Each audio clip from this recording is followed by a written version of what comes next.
ಶುಭೋದಯ. ಶೃಂಗೇರಿ ಸುದ್ದಿಗೆ ಸ್ವಾಗತ. ಓದುತ್ತಿರುವವರು ಮಂಗಳಗೌರಿ ಎನ್. ಮೈಸೂರು. ಶ್ರೀ ಪರಾಭವನಾಮ ಸಂವತ್ಸರ, ಉತ್ತರಾಯಣ, ಗ್ರೀಷ್ಮ ಋತು, ನಿಜ ಜ್ಯೇಷ್ಠ ಮಾಸ, ಕೃಷ್ಣ ಪಕ್ಷ, ಸಪ್ತಮಿ, ಉತ್ತರ ಭಾದ್ರಾ ನಕ್ಷತ್ರ. ದಿನಾಂಕ 7/7/2026 ಮಂಗಳವಾರ. ಮುಖ್ಯಾಂಶಗಳು: ಮಳೆಯ ಪ್ರಮಾಣದಲ್ಲಿ ಹೆಚ್ಚಳ, ತುಂಬಿದ ತುಂಗಾ ನದಿ. ಸುದ್ದಿಯ ವಿವರ. ತಾಲೂಕಿನಾದ್ಯಂತ ಮುಂಗಾರು ಮಳೆ ಚುರುಕುಗೊಂಡಿದ್ದು, ಭಾನುವಾರ ಬಿರುಸಿನ ಗಾಳಿ ಹೆಚ್ಚಿದ್ದು, ರಾತ್ರಿಯಿಂದ ಹೆಚ್ಚಾಗಿದ್ದ ಮಳೆ ಸೋಮವಾರ ದಿನವಿಡೀ ರಭಸವಾದ ಮಳೆಯಾಗಿದೆ. ಹರಿದ್ರಾ ಮಳೆ ಮುಗಿಯುತ್ತಿದ್ದಂತೆ ಪುನರ್ವಸು ಮಳೆ ಮಲೆನಾಡಿನ ಮಳೆ ಸುರಿಸುತ್ತಿದ್ದು, ಆಗಾಗ್ಗೆ ಗಾಳಿ ಸಹಿತ ಜೋರಾದ ಮಳೆಯಾಗುತ್ತಿದೆ.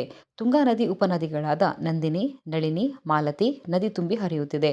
ತುಂಗಾ ನದಿ ತುಂಬಿ ಹರಿಯುತ್ತಿದೆ. ಶ್ರೀಮಠದ ಸಮೀಪ ತುಂಗಾ ನದಿ ದಂಡೆಯಲ್ಲಿರುವ ಕಪ್ಪೆ ಶಂಕರ ಪ್ರವಾಹದ ನೀರಿನಲ್ಲಿ ಮುಳುಗಿದೆ. ಗ್ರಾಮೀಣ ಪ್ರದೇಶದಲ್ಲೂ ಸತತ ಮಳೆಯಿಂದ ಹಳ್ಳಗಳು ತುಂಬಿ ಹರಿಯುತ್ತಿದೆ. ಹೆಚ್ಚಿರುವ ಮಳೆಯಿಂದ ಕೃಷಿ ಚಟುವಟಿಕೆ ಕುಂಠಿತಗೊಂಡಿದೆ. ಭತ್ತ ಬಿತ್ತನೆಗೆ ಮಳೆ ಸಹಕಾರಿಯಾಗಿದೆ.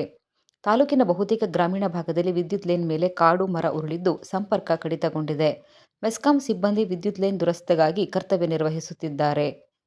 ರುದ್ರಭೂಮಿಗೆ ತೆರಳುವ ಸಾರ್ವಜನಿಕರಿಗೆ ಉತ್ತಮ ರಸ್ತೆ ವ್ಯವಸ್ಥೆ ಹಾಗೂ ರುದ್ರಭೂಮಿಯ ಸ್ವಚ್ಛತೆ ಅಗತ್ಯವಾಗಿದೆ ಎಂದು ಗ್ರಾಮ ವೇದಿಕೆ ಟ್ರಸ್ಟ್ ಸದಸ್ಯ ಜಿಆರ್ ರಂಜಿತ್ ಹೇಳಿದರು. ಅಡ್ಡಗದ್ದೆ ಗ್ರಾಮ ಪಂಚಾಯಿತಿಯ ಆನೆಗುಂದದ ಹಿಂದೂ ರುದ್ರಭೂಮಿಯಲ್ಲಿ ಭಾನುವಾರ ಗ್ರಾಮ ಭಾರತ್ ವೇದಿಕೆ ಟ್ರಸ್ಟ್ ಹಾಗೂ ಹಿಂದೂ ಸೇವಾ ಪ್ರತಿಷ್ಠಾನ ವತಿಯಿಂದ ಏರ್ಪಡಿಸಿದ್ದ ಶ್ರಮದಾನದಲ್ಲಿ ಮಾತನಾಡಿದರು. ಮಳೆಗಾಲದ ಸಂದರ್ಭದಲ್ಲಿ ಅಂತ್ಯ ಸಂಸ್ಕಾರಕ್ಕೆ ಆಗಮಿಸುವ ಸಾರ್ವಜನಿಕರಿಗೆ ರಸ್ತೆ ಸಂಪರ್ಕಕ್ಕೆ ತೊಂದರೆಯಾಗುತ್ತಿದ್ದ ಕಾರಣ ತೆರಳುವ ಮಾರ್ಗವನ್ನು ಸ್ವಚ್ಛಗೊಳಿಸಿ ಗ್ರಾವೆಲ್ ಹಾಕಲಾಗಿದೆ. ವೇದಿಕೆಯ ಸಮಾನ ಮನಸ್ಕರ ತಂಡದ ಸಹಕಾರದಿಂದ ಸಮಾಜಮುಖಿ ಕಾರ್ಯವನ್ನು ಹಮ್ಮಿಕೊಂಡಿದ್ದು, ಮುಂದಿನ ದಿನದಲ್ಲೂ ಕೂಡ ಸಮಾಜಕ್ಕೆ ಉಪಯುಕ್ತವಾದ ಸೇವಾ ಕಾರ್ಯವನ್ನು ಒಗ್ಗಟ್ಟಾಗಿ ಮಾಡಲಿದ್ದೇವೆ. ಸಾರ್ವಜನಿಕರು ನಮ್ಮ ಜೊತೆ ಕೈಜೋಡಿಸಬೇಕು ಎಂದರು. ರುದ್ರಭೂಮಿ ನಿರ್ವಹಣೆಗೆ 10,000 ರೂಪಾಯಿ ಆರ್ಥಿಕ ನೆರವನ್ನು ಗ್ರಾಮ ಭಾರತ್ ವೇದಿಕೆ ಟ್ರಸ್ಟ್ ಮುಖ್ಯನ ಸಮಿತಿ ಸದಸ್ಯ ಹರೀಶ್ ಅವರಿಗೆ ಹಸ್ತಾಂತರಿಸಲಾಯಿತು. ಟ್ರಸ್ಟ್ ಸದಸ್ಯರಾದ ಆದರ್ಶ್, ಸಂತೋಷ್, ಕೌಶಿಕ್, ಕಿರಣ್, ಸುನಿಲ್, ರಾಘವೇಂದ್ರ, ಅಂಜಲಿ, ಸುಮನ್, ಸುದೀನ್, ಅಭಿನವ್, ಪ್ರಶಾಂತ್, ಅವಿನಾಶ್ ಇದ್ದರು.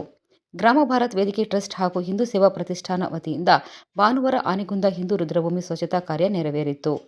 ಸಹಕಾರಿ ಸಂಘಗಳು ಆರ್ಥಿಕ ಮತ್ತು ಸಾಮಾಜಿಕ ಅಭಿವೃದ್ಧಿಗಾಗಿ ಪರಸ್ಪರ ಸಹಾಯದ ಆಧಾರದ ಮೇಲೆ ರಚನೆಯಾದ ಸಂಘಟಿತ ಸಂಸ್ಥೆಯಾಗಿದೆ. ಈ ನಿಟ್ಟಿನಲ್ಲಿ ಕಾವಡಿ ಪ್ರಾಥಮಿಕ ಕೃಷಿ ಪತ್ತಿನ ಸಹಕಾರ ಸಂಘವು ಸಮಾನತೆ ಹಾಗೂ ಸೇವಾ ಮನೋಭಾವದಿಂದ ದುಡಿಯುತ್ತಿದೆ ಎಂದು ಸಂಘದ ಅಧ್ಯಕ್ಷ ಪ್ರಸನ್ನ ಬೇಗಾನೆ ಹೇಳಿದರು.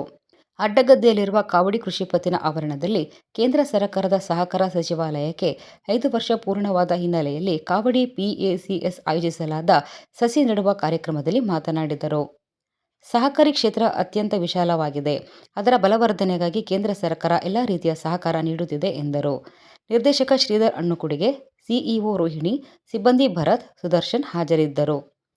ಜಾಹೀರಾತು: ಜೋಗ್ ಫಾಲ್ಸ್, ಸಿಗಂದೂರು, ಇಕ್ಕೇರಿ, ವರದಹಳ್ಳಿ, ಶ್ರೀಧರ ಆಶ್ರಮ 1 ದಿನ ಪ್ರವಾಸ ಜುಲೈ 12ಕ್ಕೆ. ಸಂಪರ್ಕಿಸಿ 6362900210.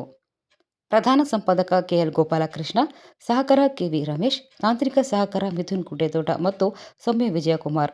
ಜಾಹೀರಾತು ಮತ್ತು ಪ್ರತಿಕ್ರಿಯೆ ನೀಡುವವರು ಶೃಂಗೇರಿ ಸುದ್ದಿ ಕೇಳಲು ನಿಮ್ಮ ಹೆಸರು ವಾಟ್ಸಪ್ ಸಂಖ್ಯೆಯನ್ನು 9448843831ಕ್ಕೆ ವಾಟ್ಸಪ್ ಮಾಡಿ. ವಂದನೆಗಳು.